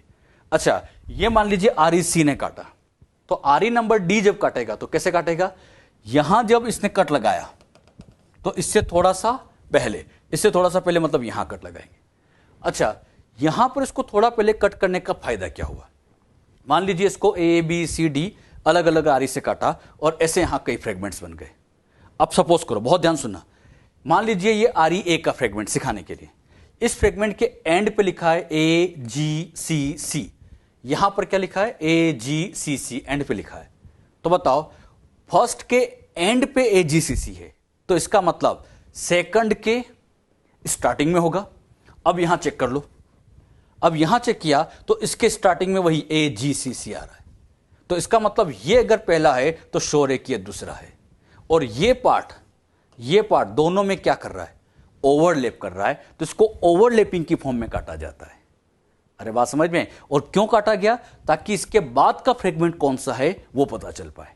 अब बताओ यहां पर सेकंड के एंड में, ध्यान से देखो सभी, TAAG है सिखाने के लिए, TAAG है, तो बताओ सेकंड के एंड में ये है, तो थर्ड के फर्स्ट में TAAG होगा, तो जो थर्ड वाला फ्रेगमेंट होगा उसके स्टार्टिंग में TAAG होगा। और ये पार्ट फिर दोनों में ओवरलैप कर रहा है, मतलब यहां अगर TAAG है इसके एंड में है, तो इस थर्ड के स्टार्टिंग में TAAG होगा। ये दोनों में क्या करेगा, ओवरलैप करेगा। बताइए ये ओवरलैपिंग क्यों जरूरी है? हां, ओवरलैपिंग करना इसलिए जरूरी होता है ताकि यह पता कर पाए कि इसके बाद का फ्रेगमेंट कौन सा है। अच्छा, इसको रैंडम काट देते तो क्या दिक्कत है? रैंडम काट देते तो फ्रेगमेंट ही फ्रेगमेंट हो जाते, किसके बाद का फ्रेगमेंट कौन सा है पहचानना मुश्किल हो जाता। तो साइंटिस्ट लोगों ने बड़े दिमाग से काम किया यहां पे। अच्छा, अगर यहां थर्ड के एंड पे GACT है तो फोर्थ के स्टार्टिंग में GACT होगा। अच्छा, इसके एंड में जो होगा, फोर्थ के एंड में जो होगा, फिफ्थ के स्टार्टिंग में वो होगा। तो इस तरह से इनको ओवरलैप फॉर्म में काटा गया, और इनकी ओवरलैपिंग का पता करने के लिए वही बायो इन्फॉर्मेटिक्स की हेल्प ली गई। ये सब ह्यूमनली पॉसिबल नहीं होता है, क्योंकि इतने फ्रेगमेंट को अरेंज करना, अलाइन करना ह्यूमनली संभव नहीं है। तो इसके लिए बायो इन्फॉर्मेटिक्स की हेल्प ली गई, वही कंप्यूटराइज ब्रांच यूज की गई। कंप्यूटर में इनको अलाइन करना बहुत ही आसान होता है। तो हमने क्या सीखा, अब ध्यान सुनना। DNA को जब काटते हैं, बड़ा DNA सीक्वेंस नहीं हो पा रहा था, काटा गया। काटा ऐसे गया कि कुछ पार्ट इनमें आपस में ओवरलैप करे। अच्छा, जब ऐसे काटते तो कई फ्रेगमेंट बनते हैं। अब इन फ्रेगमेंट को पहले स्टोर करेंगे, कहां पर? या तो बैक्टीरिया में या यीस्ट में। अगर इसे बैक्टीरिया में पहुंचाना है, वेक्टर का नाम बोलो BAC, यीस्ट में पहुंचाना है तो YAC, और इनको उठा के होस्ट सेल में डाल देते हैं। फिर इन होस्ट सेल में से एक DNA को बाहर निकालते हैं, फिर उसकी सीक्वेंसिंग करते हैं। मान लीजिए ये होस्ट सेल है, तो इस होस्ट सेल में से थोड़ा सा DNA बाहर निकालेंगे, फिर इसकी सीक्वेंसिंग करेंगे, फिर अगली होस्ट सेल में से निकालेंगे, फिर सीक्वेंसिंग करेंगे, और थोड़ा थोड़ा करके पूरे DNA को सीक्वेंस करेंगे। और एक क्रोमोसोम की सीक्वेंसिंग में सालों लग जाते बेटे। तो कहने में, पढ़ने में तो आसान लग रहा है, लेकिन इसको प्रैक्टिकली करना बहुत चैलेंजिंग काम था। ये इतना आसान काम नहीं था, और इसमें काफ़ी साल भी लगे, काफ़ी टाइम लगा था। तो ह्यूमन जीनोम प्रोजेक्ट में क्या मेथड यूज़ की गई, कौन सी मशीन यूज़ की गई, मैं एक आउटलाइन दे रहा हूँ, फटाफट बोलना। मशीन का नाम सबको आना चाहिए। इंस्ट्रूमेंट कौन सा था? Automated DNA sequencer. किसके प्रिंसिपल पे काम करता है? Very good, Sengar. कौन कौन सी मेथड अप्लाई की गई? 2, EST, सीक्वेंस एनोटेशन। EST का मतलब एक्सप्रेस सीक्वेंस टैग, जिसमें कोडिंग पार्ट की सीक्वेंसिंग करते हैं, और सीक्वेंस एनोटेशन मतलब होल DNA की सीक्वेंसिंग, वो कहलाता है sequence annotation. Whole DNA sequencing sequence annotation कहलाता है। बात समझ में? और इसको ओवरलैप की फॉर्म में काटा गया। इन फ्रेगमेंट को होस्ट में पहुंचाने के लिए 2 वेक्टर काम में लिए गए। नाम एक बार फिर बताना सभी, BAC और YAC। तो ये बातें आप लोगों को सबको ध्यान में रखना है। ह्यूमन जीनोम प्रोजेक्ट जब कंप्लीट हो गया 2003 में, फाइनल कंप्लीट हुआ था 2006 में, तो उसके बाद क्या कंक्लूजन निकाले गए, मतलब उससे हमें क्या क्या इन्फॉर्मेशन मिली है, वो इन्फॉर्मेशन हम समझते हैं। तो नेक्स्ट पॉइंट हम समझने जा रहे हैं, feature of human genome project. पहले मुझे बताइए, ह्यूमन जीनोम प्रोजेक्ट में जो क्रोमोसोम स्टडी किए गए थे, 22 ऑटोसोम थे, X और Y सेक्स क्रोमोसोम थे। ये बच्चों यहाँ पे 1 से लेके ऐसे 22 क्रोमोसोम, X और Y ये सेक्स क्रोमोसोम है। एक बात ये हमेशा याद रखना बच्चों, Y क्रोमोसोम सबसे छोटा क्रोमोसोम होता है। ह्यूमन जीनोम में अगर सबसे छोटे क्रोमोसोम की बात करें तो वो Y होता है। इन क्रोमोसोम पे यहाँ पर आप देख रहे हैं DNA प्रेजेंट है, क्रोमोसोम में DNA होता है। अब इस DNA के अंदर यहाँ पर नाइट्रोजन बेस A होगा, G होगा, C होगा, ऐसे नाइट्रोजन बेस होंगे। अब काउंट करते हैं, यहाँ से काउंट करना शुरू करें। 1 2 3 4 5 6, इसके काउंट करो, क्रोमोसोम 2 के काउंट करो, 3 4 5, ऐसे सारे क्रोमोसोम के जब बेस पेयर काउंट किए गए तो हमें टोटल बेस पेयर मिले 3164.7 बेस पेयर्स। इसको हम अप्रोक्सीमेटली कह सकते हैं 3 into 10⁹ base pair, 3 into 10⁹ base pair. तो अपने जीनोम में 3 इंटू 10⁹ बेस पेयर होते हैं, ये सबको याद भी रखना है, ये डेटा इंपॉर्टेंट भी होता है। अच्छा, ये डेटा हमें कहाँ से मिला? तो ये ह्यूमन जीनोम प्रोजेक्ट से ही मिला। जब ह्यूमन जीनोम प्रोजेक्ट पूरा किया गया तो हमें यह भी पता चला कि अपने जीनोम में इतने बेस पेयर होते हैं। अब बात आती है कि अपने जीनोम के अंदर यहाँ जीन कितनी होगी। जीन किसको कहते हैं? क्रोमोसोम का एक छोटा पार्ट।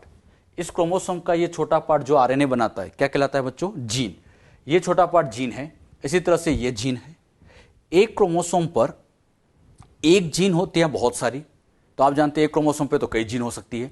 तो ये भी जीन है, ये भी जीन है, ये भी जीन है, ये भी जीन है, यहां पर ये जीन है, ऐसी ये जीन होती है। ये बच्चों क्रोमोसोम 1 पर ऐसी बहुत सारी जीन है। अच्छा, क्रोमोसोम 2 हो गए, इस पे भी जीन होगी। क्रोमोसोम नंबर 3 पर जीन, 4 पर जीन, 22 पे जीन, एक्स पर जीन है, वाई पर जीन है, सारे क्रोमोसोम पर ऐसे जीन लगी हुई। ये जो छोटा छोटा पार्ट मैंने ड्रॉ किया हुआ है ये जीन है। अच्छा, अब इन जीन को काउंट करें, यहां से काउंट करना शुरू करें। 1 2 3 4 5 सारे क्रोमोसोम की जब टोटल जीन्स को काउंट किया गया तो यहां पर हमें जीन्स की टोटल नंबर मिली 30,000। तो ये भी याद रखना है, ह्यूमन जीनोम में जीन कितनी होती है? 30,000। एस्टिमेट जीन पता की गई 30,000 होते। पहले के साइंटिस्ट अलग अलग जवाब देते थे, लेकिन ह्यूमन जीनोम प्रोजेक्ट से फाइनली पता चला कि हमारे अंदर 30,000 जीन है। कुछ नहीं कहा जाए, आपसे पूछा जाए ह्यूमन जीनोम में कितनी जीन? 30,000। अब मेरा क्वेश्चन, ये 30,000 जीन एक क्रोमोसोम की है या सबकी मिला के? हाँ, इन सारी क्रोमोसोम की मिला के, इन सबकी मिला के 30,000 है। ये नहीं सोचना कि इस एक क्रोमोसोम पे ही, इन सारे क्रोमोसोम पर मिला के 30,000 जीन होती है। अच्छा, बात आती है इन 30,000 में से सबसे ज्यादा जीन कौन से क्रोमोसोम पर है? तो अगर हम मोस्ट जीन्स की बात करें, सबसे ज्यादा जीन्स की बात करें, तो ये क्रोमोसोम नंबर 1 पर होती है। क्रोमोसोम नंबर 1 पर 2968 जीन है, ये याद रखना है सबको। क्रोमोसोम 1 पर 2968 जीन होती है। जैसे ये 1 gene, 2 gene, 3 gene, 4 gene, 5 gene, यहां तो मैंने 5 बनाई है, लेकिन ऐसे बनाते जाओ तो यहां पर 2968 इतनी जीन्स होती है। किस पर? क्रोमोसोम नंबर 1 पर। अच्छा, इन 30,000 में से मैक्सिमम जीन क्रोमोसोम 1 पर है, यह भी याद रखना है। सबसे ज्यादा जीन क्रोमोसोम 1 पर है। तो बात आती है इन सब में फिर सबसे कम जीन किसके पास है? सबसे कम जीन की बात करें तो वो इस क्रोमोसोम वाई के पास होती है। अगर हम फ्यूएस्ट जीन की बात करें तो ये क्रोमोसोम वाई पर होती है और इस पे 231। क्रोमोसोम वाई बहुत छोटा सा है, इस छोटे से वाई पर भी 231 है, मतलब छुटका सा वाई क्रोमोसोम, उसके ऊपर भी 231 जीन होती है। तो एक क्रोमोसोम पर एक दो नहीं, बहुत सारी जीन होती है। ये इंफॉर्मेशन याद रखना है। मोस्ट जीन फर्स्ट पे है, मिनिमम जीन वाई पे होती है। क्लियर? अच्छा, ये जितनी भी जीन्स होती है, इन जीन्स में लार्जेस्ट जीन कौन सी है? 30,000 जीन को स्टडी किया जाए, ये टोटल 30,000 जीन है। अब सबसे बड़ी जीन कहां लगी है? तो सबसे बड़ी जीन होती है डिस्ट्रोफिन प्रोटीन की, जिसके अंदर 2.4 मिलियन बेसेस होते हैं। 2.4 मिलियन बेसेस, इतने बेसेस इसके अंदर होते हैं, और ये जीन सबसे बड़ी जीन है। बात आती है जीन कहां लगी है, तो जो सबसे बड़ी जीन होती है ये क्रोमोसोम नंबर X पे लगी होती है। आप देख रहे हैं क्रोमोसोम X पे ये एक बड़ी सी जीन है, बहुत बड़ी जीन है। अच्छा, ये जो जीन है इससे डिस्ट्रोफिन प्रोटीन बनाता है, और ये जो जीन होती है सबसे बड़ी जीन होती है। तो सबसे बड़ी जीन क्रोमोसोम नंबर X पर लगी हुई है, ये याद रखना बच्चों। मैं 3 क्वेश्चन पूछ रहा हूं, गड़बड़ नहीं करना। मैक्सिमम जीन क्रोमोसोम 1 पर है, मैक्सिमम जीन क्रोमोसोम 1 पर है, मिनिमम जीन Y पर है, लेकिन लार्जेस्ट जीन की बात करें, सबसे बड़ी जीन की बात करें तो क्रोमोसोम नंबर X पर होती है, और उस जीन का नाम है डिस्ट्रोफिन। अच्छा, ये डिस्ट्रोफिन जीन डिस्ट्रोफिन प्रोटीन बनाता है जो कि मसल्स के डेवलपमेंट में हेल्प करता है। तो मसल के डेवलपमेंट में डिस्ट्रोफिन प्रोटीन जरूरत पड़ती है, और वो जीन क्रोमोसोम नंबर X पे लोकेटेड होती है। क्लियर? तो ये बात भी आपको ध्यान रखना है। नेक्स्ट पॉइंट आता है एवरेज जीन में कितने बेस पेयर होते हैं। एवरेज जीन से क्या मतलब है? अच्छा, इस जीन में होते हैं, इस जीन के अंदर 2.4 मिलियन बेसेस, इस जीन के अंदर 2.4 मिलियन बेसेस है। अब बताओ, क्या इस जीन में भी 2.4 मिलियन है? नहीं है, तो कम ज्यादा हो सकते हैं। तो हम एवरेज निकाले कि एक जीन में कितने बेस पेयर है, तो एवरेज वैल्यू निकाली जाए तो 3000 आती है। ऐसे समझिएगा, मान लीजिए इस जीन के अंदर 2000 बेसेस है, और इस जीन के अंदर 4000 बेसेस है। इसमें 2000 है, इसमें 4000 है। अब इन दोनों का एवरेज निकाला जाए तो 4000 2000 कितने हो गए 6000। कितनी जीन का एवरेज निकाल रहा हूं 2 का, तो इसका आंसर आ गया 3000। तो मुझे एक बात बताओ, हर जीन में क्या 3000 बेस है? नहीं। अरे 3000 से ज्यादा भी हो सकते हैं तो कम भी हो सकते हैं, कम ज्यादा हो सकते हैं। ये 3000 तो क्या है, एवरेज है। एवरेज निकाला जाए कि हाँ इसमें कम है किसी में ज्यादा है, एवरेज निकाला गया तो ये वैल्यू आ जाती है। तो ये भी आपको याद रखना है। अगर हम फंक्शन की बात करें तो हमारे अंदर ओवर 50% जीन के फंक्शन अभी भी अननोन है। Very important. अपने अंदर टोटल जीन कितनी थी 30,000। उन 30,000 का 50% निकाला जाए, कितना हुआ 15,000। तो 15,000 जीन्स के फंक्शन अभी भी नॉन नहीं है, पता ही नहीं है कि वो जीन क्या करती है। जैसे इस जीन का फंक्शन आपको पता है, डिस्ट्रोफिन प्रोटीन बनाता है, लेकिन ये जीन क्या कर रही है, ये जीन क्या कर रही है। अभी भी ऐसी बहुत सारी जीन है, मोर देन 50% जीन ऐसी है जिसके फंक्शन अभी भी पता नहीं है कि वो जीन अपनी बॉडी में क्या फंक्शन कर रही है। तो यह भी याद रखना है, मैक्सिमम जीन के फंक्शन अभी नॉन नहीं है, अभी हमें पता नहीं है। क्लियर? अच्छा, हमारे अंदर कोडिंग पार्ट बहुत कम होता है, लेस देन 2%। याद है सबको? कोडिंग पार्ट बहुत कम होता है, लेस देन 2% होता है। ज्यादातर पार्ट नॉन कोडिंग होता है जो कि 98% पार्ट है। तो कोडिंग पार्ट बहुत कम है, ये लेस देन 2% अपने जीनोम का होता है। ये सारी बातें याद रखना। लार्जेस्ट जीन डिस्ट्रोफिन की है, एवरेज जीन 3000 होते हैं, 50% से ज्यादा के फंक्शन अभी नॉन नहीं है, कोडिंग पार्ट लेस देन 2% होता है। क्लियर? अच्छा, features of human genome project में अगला पार्ट आता है रिपीटेटिव सीक्वेंस। हमारे जीनोम में बहुत सारा डीएनए ऐसा होता है जिनमें कोई ना कोई सीक्वेंस बार बार रिपीट करती रहती है, मतलब form large portion of human genome. Repetitive sequence याद है? जैसे मान लीजिए ये डीएनए है, यहां एक सीक्वेंस ATGC लिखी, फिर लिखा ATGC, फिर लिखा ATGC। तो ऐसी सीक्वेंस बार बार रिपीट करे तो उसी को कहते हैं रिपीटेटिव सीक्वेंस। और ये रिपीटेटिव सीक्वेंस हमारे जीनोम का लार्ज पोर्शन होता है। अब मैं क्वेश्चन पूछ रहा हूं, रिपीटेटिव डीएनए से कौन सा प्रोटीन बनता है? हाँ, ये किसी भी प्रोटीन को कोड नहीं करते। तो याद रखना, ये रिपीटेटिव सीक्वेंस जो होती है किसी भी प्रोटीन को कोड नहीं करते। और जब ये यहां पर रिपीट करता है तो रिपीट, जैसे मैंने 3 टाइम्स लिखा है, तो ऐसे बहुत सारे टाइम होता है, ये 100 to 1000 टाइम तक रिपीट कर सकता है। अच्छा, और ये किसी भी तरह के प्रोटीन को कोड नहीं करता, इनके पास प्रोटीन की इंफॉर्मेशन नहीं होती है। अच्छा, बात आती है रिपीटेटिव पे प्रोटीन बनाने की इंफॉर्मेशन नहीं है, तो फिर अपने इसको जीनोम में रखा क्यों जाता है? रिपीटेटिव सीक्वेंस का हमें यह फायदा मिलता है कि इससे हम क्रोमोसोम की स्ट्रक्चर, डायनेमिक्स और इवोल्यूशन में रिपीटेटिव सीक्वेंस का यूज कर सकते हैं। तो रिपीटेटिव सीक्वेंस कहां काम आते हैं? क्रोमोसोम की स्ट्रक्चर मेंटेन में। जैसे इसको ऐसे समझिएगा, ये बच्चों आपको समझाने के लिए मैंने क्रोमोसोम को ड्रॉ किया। अब इस क्रोमोसोम के ऊपर यहां पर ये डीएनए लगा हुआ है, ऐसे क्रोमोसोम के ऊपर यहां पर ऐसे डीएनए लगा होता है, ऐसे यहां पर इस तरह का ये डीएनए अटैच है। अब क्रोमोसोम का ये जो एंड पार्ट होता है, इस एंड पार्ट को टीलोमियर कहते हैं। सेल बायोलॉजी में आपको पढ़ाया जाता है, क्रोमोसोम के एंड पार्ट को क्या कहा जाता है? टीलोमियर। इधर भी बच्चों ये क्रोमोसोम का एंड पार्ट क्या कहलाता है? टीलोमियर। और ये जो टीलोमियर्स होते हैं दोनों साइड पर, इन टीलोमियर पर कोई सीक्वेंस ऐसे बार बार रिपीट करती रहती है, जैसे ATGC ऐसी सीक्वेंस जो होती है ना, ऐसे रिपीट करती रहती है। तो बताओ, टीलोमियर पे भी रिपीटेटिव डीएनए होता है, और यही रिपीटेटिव डीएनए क्रोमोसोम के फ्यूजन को रोकता है। मतलब ये रिपीटेटिव डीएनए की वजह से क्रोमोसोम फ्यूज नहीं कर पाते, तो क्रोमोसोम की स्ट्रक्चर को मेंटेन करने में, क्रोमोसोम की स्ट्रक्चर मेंटेन करने में ये रिपीटेटिव डीएनए काम आता है। तो रिपीटेटिव डीएनए का फायदा क्या है? क्रोमोसोम की स्ट्रक्चर मेंटेन करना है। साथ ही साथ इसे हम डीएनए फिंगरप्रिंटिंग में यूज कर सकते हैं।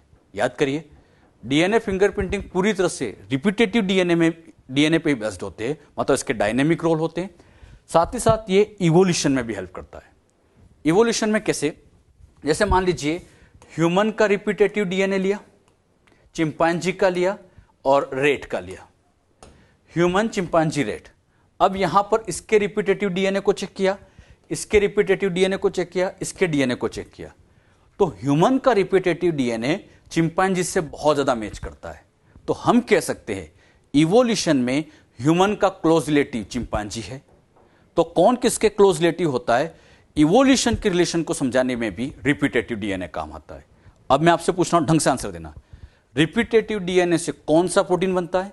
कोई नहीं बनता, लेकिन फिर भी इसके हमारे जीनोम में रोल है, क्योंकि ये क्रोमोसोम की स्ट्रक्चर को समझाने में काम आते हैं। डायनेमिक्स रोल होते हैं, मतलब कई रोल होते हैं, जैसे फिंगरप्रिंटिंग में इसका रोल है। साथ ही साथ इसका रोल इवोल्यूशन में भी होता है। इवोल्यूशन के रिलेशन को भी हम डीएनए फिंगरप्रिंटिंग से समझा सकते हैं। तो ये भी याद रखना, ह्यूमन जीनोम में एक लार्ज पोर्शन रिपीटेटिव डीएनए का होता है। इसी में ही अगला पॉइंट आता है एसएनपी। ह्यूमन जीनोम प्रोजेक्ट से हमें एसएनपी का आइडिया लगा। एसएनपी मतलब single nucleotide polymorphism. Single nucleotide polymorphism का मतलब होता है एक न्यूक्लियोटाइड का डिफरेंस होना। मान लीजिए यहां जी के बजाय यहां पर ए आ जाए, एक न्यूक्लियोटाइड का ऐसे डिफरेंस आ जाए तो उसे हम एसएनपी कहते हैं।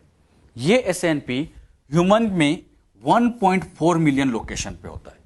ह्यूमन जीनोम में 1.4 मिलियन लोकेशन पे होता है। इसको ऐसे समझिएगा, ये बच्चों पर्सन 1 का डीएनए, ये पर्सन 1 का डीएनए लिया, और ये यहां पर जो डीएनए ड्रॉ किया है ये पर्सन 2 का डीएनए। मान लीजिए ये भी क्रोमोसोम 1 है, ये भी क्रोमोसोम है, बस अलग अलग पर्सन के चेक कर रहे हैं। अच्छा, इन क्रोमोसोम को जब चेक किया तो यहां ए, यहां ए, यहां ए, यहां ए, लेकिन यहां सी है, यहां टी है। बताइए, सी की जगह यहां पर इसके डीएनए में टी है। मुझे बताओ कितने नाइट्रोजन बेस वेरी कर रहे हैं? एक ही तो वेरी कर रहा है। तो सिंगल न्यूक्लियोटाइड में वेरिएशन आई तो उसी को कहते हैं सिंगल न्यूक्लियोटाइड पॉलीमॉर्फिज्म। पॉलीमॉर्फिज्म का मतलब वेरिएशन। तो सिंगल न्यूक्लियोटाइड की वेरिएशन आ जाती है और इसी वेरिएशन को एसएनपी कहा जाता है। एसएनपी का मतलब एक न्यूक्लियोटाइड में वेरिएशन आना, इसको हम एसएनपी कहते हैं। अब बताओ, यहां टी, यहां टी, यहां टी, यहां टी, यहां जी, यहां जी, सी सी, सेम चलता जा रहा है, लेकिन ऐसे सेम चलता गया, यहां जी के बजाय ए आ गया।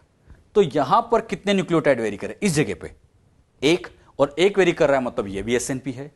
इसी तरह से हम चलते गए, यहां पर भी फिर एक न्यूक्लियोटाइड वेरी कर रहा है, एसएनपी है। ऐसे एसएनपी यहां पर आप देखोगे इस जगह पे भी है, इस जगह पे भी है। तो ये एसएनपी एक जगह पे होते हैं बहुत सारे। अगर हम काउंट करें 1 2 3 4 5 ऐसे यहां पे काउंट करते जाए, 2% के डीएनए को, पूरे डीएनए को कंपेयर करें तो ये एसएनपी 1.4 मिलियन लोकेशन पे होता है।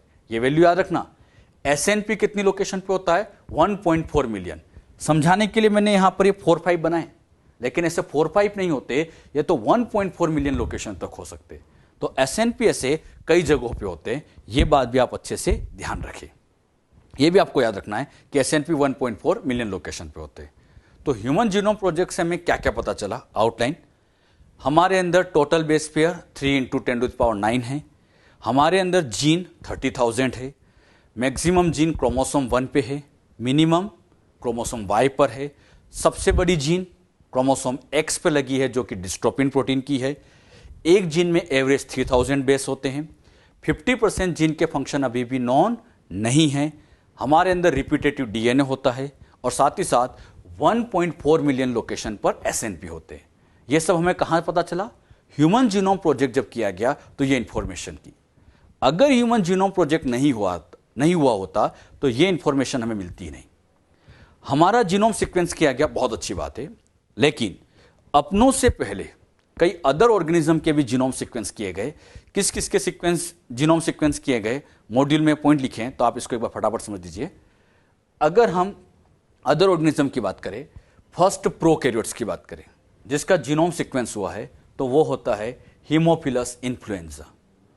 पहला प्रोकैरियोट जिसका जीनोम सीक्वेंस हुआ, फर्स्ट प्रोकैरियोट हीमोफिलस इन्फ्लुएंजा।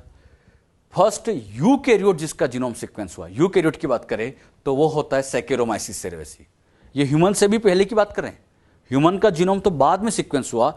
अपनों से पहले इन ऑर्गेनिज्म का नंबर आ चुका है, इनके जीनोम सीक्वेंस कर चुके हैं। इसी तरह से फर्स्ट प्लांट जिसका जीनोम सीक्वेंस किया गया था वो था अरेबिडोसिस थैलियाना, स्मॉल मस्टर्ड प्लांट। इसी तरह से फर्स्ट एनिमल जिसका जीनोम सीक्वेंस हुआ गया था वो था सी एलिगेंस, जो कि एक निमेटोड है। तो इन ऑर्गेनिज्म के भी जीनोम सीक्वेंस हो गए। तो आपसे पूछा जाए, क्या ह्यूमन के अलावा अदर ऑर्गेनिज्म के जीनोम सीक्वेंस हुए? यस, हो चुके हैं।